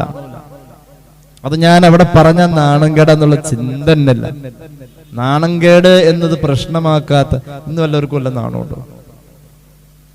വല്ലയിടത്തും നാണമുണ്ടോ? വിളിക്കാത്ത കല്യാണത്തിന് പോയി കൂടി എന്ന് പറഞ്ഞ് കേസെടുക്കാൻ പോയ സ്ഥലങ്ങളുണ്ട്. ഞങ്ങളുടെ നാട്ടിലൊരു ഖത്തീബിനെ പറഞ്ഞു വിട്ടത്, വിളിക്കാത്ത കല്യാണത്തിന് പോയി സ്ഥിരം ഭക്ഷണം കഴിക്കുന്ന രണ്ടാളുകളെ ഈ പറഞ്ഞ പോലെ പ്രശ്നങ്ങളായി അവർ വിളിക്കാത്ത കല്യാണങ്ങൾക്കൊക്കെ പോയിരുന്ന് ഭക്ഷണം കഴിക്കും. ഹറാമാണിത്. അങ്ങനെ അവരുടെ കാര്യം പബ്ലിക്കായി പരസ്യമായി ആളുകൾ പിടിച്ചു, നാണം കേടായി. ഇത് പച്ചന ഖത്തീബ് വെള്ളിയാഴ്ച പ്രസംഗിച്ചു. പിന്നീട് ഗുണ്ടായിസായി അതായി ഇതായി ആ പാവത്തിനോടൊന്ന് പറഞ്ഞിട്ടു. അപ്പൊ ആളുകൾക്ക് ലജ്ജ. ആർക്കാ ലജ്ജ? എവിടെ? ഒരു ലജ്ജയില്ല, ഒരു നാണമില്ല, ഒരു നാണമില്ല മനുഷ്യന്മാർക്ക്. ഒരു നാണം, ഒരു നാണമില്ല. അതെന്റെ അഭിമാനം. അഭിമാനമൊക്കെ പൈസ ഉണ്ടെങ്കിൽ വന്നോളുന്നേ. ഒരു ലജ്ജയും മനുഷ്യനില്ല. ലജ്ജയില്ലെങ്കിൽ ആ മനുഷ്യനിൽ അള്ളാഹു പരാജയം കൊടുക്കാൻ സാധ്യതകളേറെ. പിന്നെയോ പിന്നെ പറഞ്ഞു മഹാന്മാർ, നാലാമത്തേത് എന്ത് കണ്ടാലും വേണം. ദുനിയവിയായ ഏത് ഒരു പ്രൊഡക്റ്റ് കണ്ടാലും അത് അപ്പം വേണം, അങ്ങനെ ഒരു ആഗ്രഹം ഉണ്ടോ? അത് വേണം, അതെനിക്ക് വേണം, ഇത് അതും വേണം, ഒക്കെ വേണം, എന്നിട്ട് ഉപയോഗിക്കാതില്ല, എല്ലാം വേണം, എല്ലാത്തിനോടും ആഗ്രഹം. എല്ലാം എനിക്ക് വേണമെന്ന അതിമോഹമുണ്ടല്ലോ, അത് പരാജയത്തിന്റെ അടയാളമാം. ഇനി കേട്ടോളൂ, മഹാന്മാർ പറയുന്നുണ്ട്, ഒരു മനുഷ്യനെ സംബന്ധിച്ചിടത്തോളം പരാജയത്തിന്റെ മറ്റൊരു അടയാളമാണ് ദുനിയവിയായ കാര്യങ്ങളിൽ വല്ലാത്ത മോഹം. ആഗ്രഹങ്ങൾ മാത്രമല്ല, ദുനിയവിയായ കാര്യങ്ങളിൽ വല്ലാത്ത മോഹം. ഒരു മനുഷ്യന് അങ്ങനെ മോഹങ്ങൾ വരാൻ, അതായത് ഇപ്പൊ നമ്മളൊക്കെ സാധാരണ ഒരു ഭക്ഷണം കഴിക്കണമെന്ന് ആഗ്രഹിച്ച അത് അപ്പം അങ്ങോട്ട് കഴിച്ചോളണം എന്നാണ്. ഇപ്പൊ ഒരു കുഴിമന്തി കഴിക്കണം എന്ന് ഒരാൾക്ക് ഒരു ആഗ്രഹം തോന്നി, ഒരു ഉദാഹരണം കേട്ടോ, ഞാൻ അതിനോട് വിരോധമുള്ള ആളൊന്നുമല്ല, ആവശ്യമുള്ളവർക്ക് കഴിക്കാം. അത് അപ്പം തന്നെ കിട്ടിയാലേ നമുക്കൊരു സമാധാനവും. അങ്ങനത്തെ ഒരു അവസ്ഥ ഉണ്ട്. നിങ്ങൾ ആലോചിച്ചിട്ടുണ്ടോ, നമ്മൾ പണ്ടൊക്കെ ഒരു സോഡ നാരങ്ങോളം കുടിക്കുന്നത് എപ്പോഴാണെന്നറിയോ? കുറേ നടന്ന് ക്ഷീണിച്ച അവശതയായി ഒന്നും കുടിക്കാൻ കിട്ടാതെ വരുമ്പോഴാണ്. ഞാനൊക്കെ സ്കൂള് വിട്ട് വരുന്ന സമയത്ത് റോഡിലൂടെ നടന്നു വരുമ്പോൾ എനിക്ക് ഓർമ്മയുണ്ട്, ഞാൻ എൻ്റെ കാര്യം പറയണത് അതൊക്കെ ഇപ്പൊ അടുത്ത് നടന്നൊരു കാലമാണല്ലോ. നിങ്ങളെക്കാളും പ്രായം കുറവെന്തായാലും എനിക്കാണ്, അത് കുഞ്ഞിക്കാനേക്കാൾ ഇളയതാണത്, പോട്ടെ, എന്നാലും കുഴപ്പമില്ല. ഞങ്ങളുടെയൊക്കെ സ്കൂള് കാലമൊക്കെ ഓർമ്മ വരുന്നുണ്ട്. സ്കൂള് വിട്ട് വൈകുന്നേരം ഒരു 5 മണിക്കൊക്കെ വരുന്നതെങ്കിൽ വീട്ടിലെത്തിയാലാണല്ലോ ചായ കിട്ടാം. വരുന്ന വഴി ഈ റോഡില് ടാപ്പ് ഉണ്ടാവും, കുടിവെള്ളം. അവിടെ നിന്നുകൊണ്ട് ഇങ്ങനെ ക്യൂവാ, ഓരോരുത്തർ ആദ്യം ഓടും. അവിടെ നിന്ന് ടാപ്പിന്റെ അടുത്തേക്ക് എത്തുമ്പോൾ അകലേന്ന് ഓടും, ആദ്യം പോയി ടാപ്പ് പിടിക്കാൻ വേണ്ടി. എന്നിട്ട് ഇങ്ങനെ കൈ ചേർത്ത് പിടിച്ച് ഇങ്ങനെ വെള്ളം കുടിക്കുന്ന, അങ്ങനെ ഓർമ്മയല്ലേ? അങ്ങനെ ആ പൊക്കണ ടാപ്പുണ്ട്. നമ്മൾ ദാഹം ശമിപ്പിച്ചിരുന്നത് അങ്ങനെയായിരുന്നു. ദാഹം ശമിപ്പിച്ചിരുന്നത് അങ്ങനെയാണ്. ഇന്ന് ഷെയ്ക്ക് കുടിക്കണം, ഷെയ്ക്ക് കുടിക്കണ്ടെന്നല്ല പറഞ്ഞത്, നമുക്കത് അങ്ങോട്ട് തോന്നിയാൽ അങ്ങോട്ട് കുടിക്കാം. 100 രൂപ 120 രൂപയൊക്കെ കൊടുത്താണ് ഈ ഷെയ്ഖ് എന്ന് പറഞ്ഞ ത്വരീഖത്തിന്റെ ഷെയ്ഖ് അല്ല, മറ്റേ ഷാർജ ഷെയ്ഖ് ഉണ്ടല്ലോ. ആ ഷെയ്ഖ് എന്ന് പറയുമ്പോൾ നിങ്ങൾ അവിടെ നിന്ന് ഖദ്ദസല്ലാഹു പറയണ്ട, അത് ആ ഷെയ്ഖ് അല്ല. ഇത് മറ്റേ ഈ വയസ്സായവരൊക്കെ ഏത് ഷെയ്ഖിന്റെ കാര്യമാണെന്ന് ഉസ്താദ് പറഞ്ഞത്. ഇപ്പൊ മൊയ്തി ഷെയ്ഖിന്റെ ആണ്ടാവാറ്, ആ ഷെയ്ഖ് അല്ലത്. ചുമ്മാ വെറുതെ ഒരു നാരങ്ങള്ളം കുടിക്കുന്നിടത്തേക്ക് ഇപ്പൊ എന്തായി, നാരങ്ങള്ളൊക്കെ കുടിക്കുന്നപ്പോഴേ എല്ലാം കഴിഞ്ഞ് വയറങ്ങോട്ട് നിറഞ്ഞു കഴിയുമ്പോൾ നിങ്ങൾ ശ്രദ്ധിച്ചിട്ടുണ്ടോ, ഈ ഫാസ്റ്റ് ഫുഡ് കടയില് ഫുഡ് പോകുന്ന പോലെ തന്നെ പെപ്സി, കൊക്കക്കോള, 7up ഒക്കെ പോകുന്നുണ്ട്. കാരണം എന്താണെന്നറിയോ? ഈ പെപ്സിയും 7up ഒക്കെ ദഹനം പെട്ടെന്ന് നടത്തുന്ന ആസിഡ് അംശമുള്ള ഭക്ഷണമാണ്, വെള്ളമാണല്ലോ. ഈ കഴിച്ചത് അങ്ങനാട് കേറിയിട്ട് പെരുമ്പാമ്പ് ആടിനെ വിഴിഞ്ഞ മാതിരി ഇരിക്കുന്നത്. എന്നിട്ട് അതിനൊന്ന് ഇരുത്തി കളയണമെങ്കിൽ ശ്വാസം വിടണ്ടേ? ഇനി ഇതിന്റെ കൂടെ ശ്വാസം അങ്ങനെ കയറി ഉറങ്ങുകയും ചെയ്യണം. അപ്പൊ എന്ത് ചെയ്യണം? ആ പെപ്സിയും കൂടി അങ്ങോട്ട് കുടിച്ചിട്ട് ഒരു ഹലാക്കിലെ ഏമ്പൊക്കെ വിട്ട് കഴിഞ്ഞാൽ അങ്ങോട്ട് ഒരു സമാധാനമായി. എത്ര രൂപ അവിടെ മാറിയെന്ന് പറയും. ഒരു മനുഷ്യൻ പകലന്തിയോളം പണിയെടുത്തിട്ട് 400 രൂപ എനിക്ക് വേതനം കിട്ടുന്നു എന്ന് പറയുന്ന ഒരാൾ എനിക്ക് ഈ അടുത്തറിയാൻ കഴിയും. 400 രൂപ, രാവിലെ 8 മണിക്ക് വന്ന് തുടങ്ങും പണി, വൈകുന്നേരം 4 മണിയാകുമ്പോഴേക്കും പോകും. 400 രൂപയാണ് കൂലി. 400 രൂപ. ധാരാളം വെയിൽ കൊണ്ട് മണ്ണിലിരുന്ന് പണിയേണ്ട പണിയുണ്ട്. 400 രൂപ കൂലി. ഒരു ഫാസ്റ്റ് ഫുഡ് കടയിലേക്ക് അങ്ങോട്ട് കയറുമ്പോൾ മനുഷ്യൻ ആഗ്രഹിച്ചതൊക്കെ അപ്പ നടപ്പാക്കുന്ന ഒരു പ്രവണത. അപ്പ നടപ്പാക്കണം. ഒരു മൊബൈൽ ഫോണിൽ ടോക്ക് ടൈം തീർന്നു കഴിഞ്ഞാൽ, വിളിക്കാനുള്ള ക്യാഷ് തീർന്നാൽ അപ്പൊ തന്നെ റീചാർജ് ചെയ്യണം. നെറ്റ് രാത്രി 12 മണിക്ക് റീസ്റ്റാർട്ട് ചെയ്യും അടുത്ത ദിവസത്തേത്. ഇന്നത്തെ 1 GB കഴിഞ്ഞു, ക്ഷമയില്ല, കുറഞ്ഞ നേരത്തേക്ക് വേഗം റീചാർജ് ചെയ്യണം. ഇത് പൊതുവെ ഉള്ള മനുഷ്യരുടെ ഒരു ധൃതിയാണിത്. ദുനിയവിയായ കാര്യങ്ങൾക്ക് വല്ലാത്ത സ്പീഡാ, ഒരു ക്ഷമയല്ല. ഇപ്പൊ അത് ലോണും കിട്ടല്ലേ, ഇഷ്ടം പോലെ ലോണ്. 30 വർഷത്തേക്ക് 30 വർഷം കൊണ്ട് അടച്ചു തീർത്താൽ മതി. ഉസ്താദേ ലോൺ കിട്ടിയിട്ടുണ്ട്. 30 വർഷം ജീവിച്ചിരിക്കും. എന്തിനാ ജീവിക്കണ ഈ ലോണുകാരനായിട്ട്, കടക്കാരായിട്ട്? 30 കൊല്ലം വാടക എടുക്കാൻ പറ്റില്ല. ചില ലോണുകളുടെ കാലയളവ് പറഞ്ഞ 30 കൊല്ലം. അതിന്റെ പിന്നാലെ എന്തിനും സാമ്പത്തിക സഹായം എവിടെയും. സ്വർണം വീട്ടിൽ വെച്ചാൽ പണം ഉണ്ടാവില്ല, അതിങ്ങോട്ട് കൊണ്ടാ, ഞങ്ങള് പൈസ തരാം എന്നൊക്കെ പറഞ്ഞിട്ട് വലിയ വലിയ പരസ്യം പോകണം. ഞാനൊന്നും പറയുന്നില്ല, എവിടെയും കിട്ടും.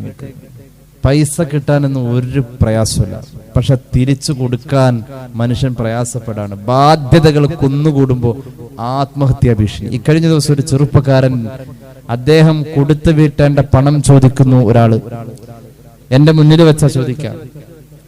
അപ്പോ എനിക്ക് നീ തരാനുള്ളത് ഞാൻ കണക്കൂട്ടിട്ട് 8-9 ലക്ഷം രൂപ കിട്ടാനുണ്ട്, നീ എന്തേ തരാത്തതെന്ന് ചോദിക്കുമ്പോൾ എടുത്ത വഴി ആ ചെറുപ്പക്കാരൻ അവിടുന്ന് ഈ ഫോണിലേക്ക് ഇങ്ങോട്ട് പറഞ്ഞ മറുപടി എന്താണെന്നറിയോ? നാളെ രാവിലെ പോരെ എന്റെ മയ്യത്ത് കാണാൻ നിങ്ങൾക്ക് തരാൻ മനസ്സില്ല. കണ്ടോ, കടം വാങ്ങിയാൽ അത് ബാധ്യതയാണ്, എനിക്ക് നാളെ കബറിൽ കിടക്കേണ്ടതാണ്. ഇതൊന്നും അല്ല പറയണത്. ഞാൻ ആത്മഹത്യ ചെയ്യും, എന്നെ പേടിപ്പിക്കൊന്നും വേണ്ട, തരാൻ സൗകര്യമില്ല. ഈ സാധു പേടിച്ചു പോയി, ആത്മഹത്യ ചെയ്ത് കഴിഞ്ഞ് എന്റെ പേരിൽ കേസാകുമെന്ന് പറഞ്ഞു. അങ്ങനെ ആ സാധു പിന്നെ പൈസ വയ്ക്കല് നിർത്തി. അപ്പൊ ആത്മഹത്യ ചെയ്താൽ അത് തെറ്റാണെന്നും അതിന്റെ പേരിൽ ശിക്ഷയുണ്ടെന്നും അതൊന്നും ചിന്തിക്കുന്നില്ല. ഖബറിൽ കിടക്കണമല്ലോ അത് ചിന്തിക്കുന്നില്ല. ഈ കടം കൊടുത്തു വീട്ടണമല്ലോ അതും ചിന്തിക്കുന്നില്ല. മനുഷ്യൻ സൗകര്യങ്ങളുടെ പിന്നാലെ പോകുന്ന അവസ്ഥയുണ്ടെങ്കിൽ പരാജയത്തിന്റെ അടയാളമാണെന്ന് മഹാന്മാർ നമ്മെ പഠിപ്പിക്കാം. അള്ളാഹു തൗഫീഖ് നൽകട്ടെ. ഒരു പെണ്ണുണ്ടായിരുന്നു മദീനയിൽ. അവർക്ക് വായിന്റെ ടേസ്റ്റ് അറിയാൻ കഴിയുന്നില്ല. പല ടേസ്റ്റും അവർക്ക് അറിയാൻ കഴിഞ്ഞു, പക്ഷെ മധുരം എന്ന ടേസ്റ്റ് അറിയാൻ കഴിഞ്ഞില്ല. അങ്ങനെ ഒരു പെണ്ണുണ്ടായിരുന്നു. ആ പെണ്ണിന്റെ ഭർത്താവ് രാജ്യം ഭരിച്ച ഭരണാധികാരിയായിരുന്നു സയ്യിദുനാ അബൂബക്കർ സിദ്ദീഖ് റളിയല്ലാഹു അൻഹുവിന്റെ ഭാര്യയുടെ കാര്യം പറഞ്ഞു. മധുരം എന്ന രുചി അത് ഷുഗർ ഉണ്ടായതുകൊണ്ട് അല്ല ഉസ്താദെ, ഷുഗർ ഒന്നും അല്ല. അങ്ങനെയൊക്കെ ഉണ്ട്, ഷുഗർ ഉള്ളത് കൊണ്ട് മധുരം, അങ്ങനെയല്ല. അത് ഷുഗറും പ്രഷറും ഒന്നുമില്ല. മധുരം കഴിക്കുക എന്നത് അതൊരു ആസ്വാദനങ്ങൾ സ്വഹാബത്തിൽ ഉണ്ടായിട്ടില്ല എന്നാ. മഹാന്മാരായ സ്വഹാബത്ത് ആസ്വദിച്ച് ഭക്ഷണം കഴിക്കുന്നവരായിരുന്നില്ല എന്നാണ് തഫ്സീർ റൂഹുൽ ബയാനും മറ്റൊക്കെ രേഖപ്പെടുത്തുന്നത്. അത്രത്തോളം അവർ ദുനിയാവിനെ തൊലാക്കല്ലിയവരാ, വേണ്ടാന്ന് വെച്ചവരാ. നമ്മുടെ ജീവിതത്തിലെ ചില താരതമ്യങ്ങളൊക്കെ ആവശ്യമാണ്. സൂക്ഷ്മത എന്ന് പറയുന്നത് നമ്മുടെ ആഗ്രഹങ്ങളുടെ പിന്നാലെ നമ്മൾ പായുന്നിടത്ത് കിട്ടൂല. അങ്ങനെ കുടുംബത്തിലെ ചെലവിന് വേണ്ടി സിദ്ദീഖ് റളിയല്ലാഹു അൻഹു കൊടുത്തു വെച്ച ആ നാണയത്തുട്ടുകളെ ശേഖരിച്ചു വെച്ചിട്ട് ഈ പെണ്ണ് ഒരു മധുര പലഹാരം വാങ്ങാൻ, ഉദാഹരണം 1-2 ജിലേബി വാങ്ങാനുള്ള പൈസ ആയി കഴിഞ്ഞപ്പോ ഭർത്താവിന്റെ കൈ കൊടുത്തു.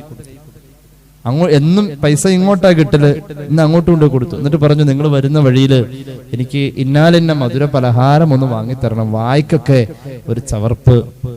അപ്പൊ ചോദിച്ചു ഇതെവിടുന്നാ ഈ പൈസ? അങ്ങയുടെ സാലറി ഖജനാവിന്ന് കിട്ടുന്ന ഭരണാധികാരിയുടെ ജീവിതം കഴിയാനുള്ള, കുടുംബം കഴിയാനുള്ള ശമ്പളത്തിൽ കുടുംബിനിക്ക് തരുന്ന അവകാശമുണ്ടല്ലോ, അതിൽ നിന്നും ഞാൻ എന്റെ ചെലവ് ചുരുക്കി മധുരം കഴിക്കാനുള്ളത് മാറ്റിവെച്ചത്. പെണ്ണെ, അതിനർത്ഥം ഈ മാറ്റിവെച്ച സംഖ്യ ഒഴിച്ചു നിർത്തിയത് തന്നാലും നിനക്ക് കുടുംബത്തിൽ കഴിയാനുള്ള പണം കിട്ടി എന്നല്ലേ? എന്നാൽ ഇനി മുതൽ നിന്റെ അവകാശമെന്ന് പറയുന്ന ചെലവിന്റെ പണത്തിൽ ഈ മധുരത്തിന് വേണ്ടി നീ മാറ്റിവെച്ച അത്രയും തുക കുറച്ചേ ഞാൻ തരൂ എന്ന് സയ്യിദുനാ സിദ്ദീഖ് റളിയല്ലാഹു അൻഹു ഇങ്ങനെയാ പഠിപ്പിച്ചത്. അവിടെ കുടുംബകലഹം ഉണ്ടായില്ല. പെണ്ണ് ചിന്തിച്ചു, ശരിയാണല്ലോ, ഇവിടുന്ന് വേണ്ട എനിക്കത്. അങ്ങനെ രുചി കളഞ്ഞ് ഭക്ഷണം കഴിച്ച മഹാന്മാരൊക്കെ ഉണ്ടായിട്ടുണ്ട്. അള്ളാഹുവിന്റെ ഔലിയാക്കളിൽ പ്രമുഖർ, പല പണ്ഡിതന്മാർ. ഞാൻ പട്ടിക്കാട് ജാമിഅ നൂരിയയിൽ പഠിക്കുന്ന സമയത്ത് മഹാനായ ശൈഖുന കാളമ്പാടി ഉസ്താദ സ്വഹീഹുൽ ബുഖാരി ഞങ്ങൾക്ക് എടുത്തു തന്നത്. ഉസ്താദിന്റെ അധ്യാപനം എന്തൊരു സൂക്ഷ്മത! കോളേജിലെ വിദ്യാർത്ഥികൾക്ക് ബിരിയാണി ഉണ്ടാവും, എല്ലാ സുഭിക്ഷമായ ഭക്ഷണത്തിന്റെ ദിവസങ്ങളുണ്ടാവും. ഉസ്താദിന് കൊടുക്കുന്നത് ആ ഗോതമ്പിന്റെ കഞ്ഞിയാ. ഇവർക്ക് അതിനപ്പുറത്തേക്ക് ഒരു ആഗ്രഹമില്ല. എന്തിനേറെ കൈ കഴുകാൻ ഒരു ടാപ്പ് പോലും ഫിറ്റ് ചെയ്യേണ്ട ആവശ്യം അവിടെ വന്നിട്ടില്ല. ഒരു പഴയ കിണ്ടിയിൽ വെള്ളം, കിണ്ടി എന്നല്ലതിന് പറയാ, വാലുള്ള സാധനം, അതിൽ വെള്ളം വെച്ചിട്ടാണ് ഞങ്ങളുടെ മഹാനായ ഗുരുനാഥൻ 10,000-കണക്കിന് ആലിമീങ്ങളുടെ ഉസ്താദ് ഒരു കീറിയ ബനിയനും കള്ളിത്തുണിയും എടുത്ത് ഒരു ഷാള് വെച്ച് വെറുതെ തലയിൽ ഒരു ചുറ്റുകെട്ട് കെട്ടി ആ മഹാപണ്ഡിതർ. ജീവിതത്തിന്റെ സൂക്ഷ്മതയത്. ഇവിടെ വേണ്ട, അവിടെ മതി, ഇവിടെ വേണ്ട, അവിടെ മതി. മരിക്കുന്ന നേരം 2 ജോഡി വസ്ത്രം കഴിയുമായിരുന്നല്ലോ. അതിനപ്പുറം ജീവിതത്തിൽ ചില വലിയ വലിയ ആളുകളെ താരതമ്യം ചെയ്യണം, അപ്പോഴാണ് നമ്മൾ നന്നാവും. വലിയ വലിയ ആളുകളെ ഉമർ റളിയല്ലാഹു അൻഹു മകന്റെ തലമുടി വടിച്ചു കളഞ്ഞു. എന്താ കാരണം എന്നറിയോ? മഹാനവറുകൾ സൈത്തണ്ണ, ഒരു വീപ്പയില് സൈത്തണ്ണ വന്ന് ജനങ്ങൾക്ക് വീതിക്കാൻ വേണ്ടിയിട്ട്, ഞാനത് പറയാൻ വിശദമായിട്ട്, ആ സൈത്തണ്ണ റേഷനായി കൊടുക്കാണ്. അപ്പൊ അതിന് അവകാശപ്പെട്ട ഒരു പാത്രമായിട്ട് ഒരു വലിയ വീപ്പേന്ന് ഒരു കപ്പ് വെച്ചിട്ട് ഇങ്ങനെ കോരി കോരി കൊടുക്കുമ്പോ ഇറ്റിറ്റ് ചാടും. വെളിച്ചെണ്ണയല്ലേ, ഇറ്റ് ചാടുന്നത് ഇങ്ങനെ വിരല് വെച്ച് മോൻ തലമുടിയിൽ തൂക്കലോടിക്കും. അങ്ങനെ ഒരു പ്രകാരം ഈ ഭാഗത്തുനിന്ന് തൂത്ത് ഈ ഭാഗം മൊത്തം. അപ്പൊ ഉമർ റളിയല്ലാഹു അൻഹു ചോദിച്ചു, ജനങ്ങളുടെ എണ്ണ കൊണ്ട് തന്നെ മുടി മിനുക്കണമല്ലോ എന്ന്. ഈ മിനുക്കൽ കൂടി വന്നപ്പോ എന്ത് ചെയ്തു? എണ്ണ ഒഴിച്ചു കൊടുക്കൽ അവിടെ നിർത്തി. ആളുകൾ ക്യൂ നിൽക്കാണേ. ഖലീഫ തന്നെ ഒഴിച്ചു കൊടുക്കുന്നു. എന്നിട്ട് മഹാനായ ഉമർ ഇബ്നുൽ ഖത്താബ് റളിയല്ലാഹു അൻഹു മോന്റെ കൈക്ക് പിടിച്ചിട്ട് നേരെ ബാർബർ ഷോപ്പിൽ പോയിട്ട് മുടി അങ്ങോട്ട് വടിച്ചു കളഞ്ഞു. എന്നിട്ട് മോനോട് പറഞ്ഞു, എണ്ണ തൂക്കുന്നതിനേക്കാളും എളുപ്പം ഇതാ സയ്യിദുനാ ഉമർ റളിയല്ലാഹു അൻഹു. സൂക്ഷ്മതയാണിത്. ജീവിതത്തിൽ ഇതില്ലാതെ വിജയിക്കാനേ പറ്റില്ല. കണ്ണിയത്ത് അഹമ്മദ് മുസ്ലിയാർ ജീവിച്ചിരുന്ന കാലഘട്ടത്തില് ആളുകൾ സന്ദർശകർ വരും. അപ്പൊ ചോദിക്കും, ഉസ്താദ് സന്ദർശകർ വരും. ഉസ്താദിനെ ചോദിക്കും, ഉസ്താദ് അവിടെ ഉണ്ട്. സന്ദർശകർ എന്തെങ്കിലും കൊണ്ടുവരും. ചില ആളുകൾ കൊണ്ടുവരും, തേയില കൊണ്ടുവരും, ചായ ഇല കൊണ്ടുവരും, തേയില, ചായപ്പൊടി, പഞ്ചസാര കൊണ്ടുവരും. അപ്പൊ ഉസ്താദ് ചോദിക്കുന്നത് എന്തിനാ? പഴയ കാലത്ത് കാഴ്ച വെക്കുന്നതാണ്. ചായപ്പൊടി പഞ്ചസാര കൊണ്ടുപോവാ അല്ലേ? അതെന്തുകൊണ്ടാ? അത് പഴയ കാലത്ത് ചായ കുടിക്കുക എന്നുള്ളത് ഒരു വലിയ ഭക്ഷണമാണ്, ഒരു വലിയ സൽക്കാരാണ് ചായ കുടിക്കുക. ചായ കൂടി, അതിനപ്പുറത്തേക്കൊന്നുമില്ല. അന്ന് ഈ പറഞ്ഞ മാതിരിയുള്ള വലിയ ഭക്ഷണങ്ങളൊന്നും ഇല്ലല്ലോ. അപ്പോ കണ്ണിയത്ത് ഉസ്താദ് കൊണ്ടുവരുമ്പോ ചോദിക്കും, ഇത് ആർക്കാന്ന് ചോദിക്കും. ഉസ്താദ് ഇവിടെ ഒരുപാട് ആളുകൾ വരുന്നതല്ലേ, അവർക്ക് ചായ തിളപ്പിച്ച് കൊടുക്കാനായി കൊണ്ടുവരുന്നു. അപ്പൊ അത് കണ്ണിയത്ത് അഹമ്മദ് മുസ്ലിയാർക്ക് ഹറാം. ഇവിടെ വരുന്ന ആളല്ലല്ലോ, ഞാനിവിടെ ഉള്ള ആളല്ലേ. സൂക്ഷ്മത. ഒളു എടുക്കാൻ വേണ്ടി ഹൗദിന്റെ പരിസരത്തെത്തിയപ്പോ പോക്കറ്റിൽ നിന്നും ഒരു 50 പൈസ ഹൗദിലെ വെള്ളത്തിൽ പോയി. ഹൗദ്, പഴയകാലത്തെ ഹൗദ് പള്ളികളില് കുളം പോലെ എങ്ങനെയാ, ആ ഹൗദിൽ നിന്ന് വെള്ളം കളയാൻ പാടില്ല. വെള്ളം ഒരാളങ്ങോട്ട് ഇറങ്ങിയ വെള്ളം അങ്ങോട്ട് കവിഞ്ഞു പോവും. വെള്ളം കളയാനും പാടില്ല, പൈസ എടുക്കും വേണം. കുറെ നേരം കഴിഞ്ഞ് മഹാനവറുകൾ ഒരു കോല് കൊണ്ട് ഇങ്ങനെ തോണ്ടി നോക്കിയും പൈസ കിട്ടിയില്ല. അപ്പോഴുണ്ട് ഒരാൾ അതിലെ വന്നു. അയാളോട് പറഞ്ഞു, അയാൾ വളരെ എളുപ്പത്തിൽ ആ പൈസ എടുത്തു കൊടുത്തു. 50 പൈസ എടുത്തു കൊടുത്തു. മഹാനായ കണ്ണിയത്ത് 50 പൈസ വാങ്ങി പോക്കറ്റിൽ വെച്ചിട്ട് മടിയിൽ നിന്നും 2 രൂപയുടെ നോട്ട് എടുത്തു കൊടുത്തു. എന്തിനാണിത്? 50 പൈസ ഉപേക്ഷിച്ചു പോവൽ, ആ പൈസയുടെ മൂല്യത്തെ മാനിക്കുക എന്ന സൂക്ഷ്മത, പണിയെടുത്തവന് കൂലി കൊടുക്കുക എന്ന സൂക്ഷ്മത, ഇതാണ് കണ്ണിയത്ത്. പൂർവികർ അങ്ങനെ ജീവിച്ചത്. ഒരു വീട്ടിൽ ചെന്നു. വീട്ടുകാരൻ ഉസ്താദിനെ ക്ഷണിച്ചു. ചെന്നപ്പോ സ്വാഭാവികമാണല്ലോ, വീട്ടിലേക്ക് വരുമ്പോ അവിടെ ഇരിക്കുന്നു പറയാലോ, സന്തോഷം. അൽഹംദുലില്ലാഹ്, കണ്ണിയത്ത് ഉസ്താദ് വന്നല്ലോ. ഉസ്താദ് അവിടെ ഇരുന്നാലും ഇരിക്കൂല. പിന്നെയും പറഞ്ഞു അവിടെ ഇരുന്നാലും ഇരിക്കൂല. പിന്നെ പറഞ്ഞു അവിടെ ഇരുന്നാലും ഞാൻ ഇരിക്കൂല. എന്താ കാരണം? അവിടെ എന്ന് പറഞ്ഞത് എവിടെയോ അവിടെയല്ലേ ഞാൻ ഇരിക്കേണ്ടത്. ആ അവിടെ എവിടെയാന്ന് എനിക്കറിയില്ല. നിങ്ങൾ ഉദ്ദേശിച്ച ആ അവിടെ അതേതാന്ന് എനിക്ക് കാണിച്ചു തരാതെ ഞാൻ എവിടെയും ഇരിക്കൂല. കാരണം എനിക്ക് അവകാശപ്പെടുത്തി തന്നു ഇരിക്കാൻ വേണ്ടിയിട്ട് ആ അവിടെ. അല്ലാഹു സൂക്ഷ്മത തന്ന് അനുഗ്രഹിക്കട്ടെ. ബിഫദ്ലി സ്വല്ലല്ലാഹു അലാ മുഹമ്മദ് സ്വല്ലല്ലാഹു അലൈഹി വസല്ലം സ്വല്ലല്ലാഹു അലാ മുഹമ്മദ് സ്വല്ലല്ലാഹു അലൈഹി വസല്ലം. അല്ലാഹുമ്മ സ്വല്ലി അലാ മുഹമ്മദ് യാ റബ്ബി സ്വല്ലി അലൈഹി വസല്ലം. അൽഹംദുലില്ലാഹി റബ്ബിൽ ആലമീൻ. അല്ലാഹുമ്മ സ്വല്ലി അലാ സയ്യിദിനാ മുഹമ്മദിൻ വഅലാ ആലി സയ്യിദിനാ വമൗലാനാ മുഹമ്മദ്. റബ്ബേ, നീ സ്വീകരിക്കു അല്ലാഹ്. പാപങ്ങൾ പൊറുക്കണേ റഹ്മാനേ. അല്ലാഹുവേ, രോഗങ്ങളെ ശിഫയാക്ക് അല്ലാഹ്. ലോക മുസ്ലിമീങ്ങൾക്ക് നല്ലത് വരുത്തണേ അല്ലാഹ്. ഫലസ്തീനിലെ മുഅ്മിനീങ്ങൾക്ക് നീ നല്ലത് വരുത്തണേ അല്ലാഹ്. അല്ലാഹുവേ റബ്ബേ, എല്ലാ വിഷമങ്ങളും പ്രയാസങ്ങളും അവിടെ നീ ദൂരീകരിക്കണേ അല്ലാഹ്. അല്ലാഹു അവരുടെ സംരക്ഷണം നീ ഏറ്റെടുക്ക് അല്ലാഹ്. റബ്ബേ, ഞങ്ങളുടെ ആഖിബത്തിൽ ബറക്കത്ത് നൽകു അല്ലാഹ്. അല്ലാഹുവേ, അവസാനം നന്നായി മരിക്കാനുള്ള ഭാഗ്യം നൽകണേ അല്ലാഹ്. മരണപ്പെട്ടവരുടെ ഖബർ വിശാലമാക്കണേ അല്ലാഹ്. ربنا ارحمهم كما ربونا صغارا بفضل صلى الله على محمد صلى الله عليه وسلم صلى الله على محمد صلى الله عليه وسلم. اللهم صل على محمد يا رب صل عليه وسلم. السلام عليكم ورحمة الله وبركاته.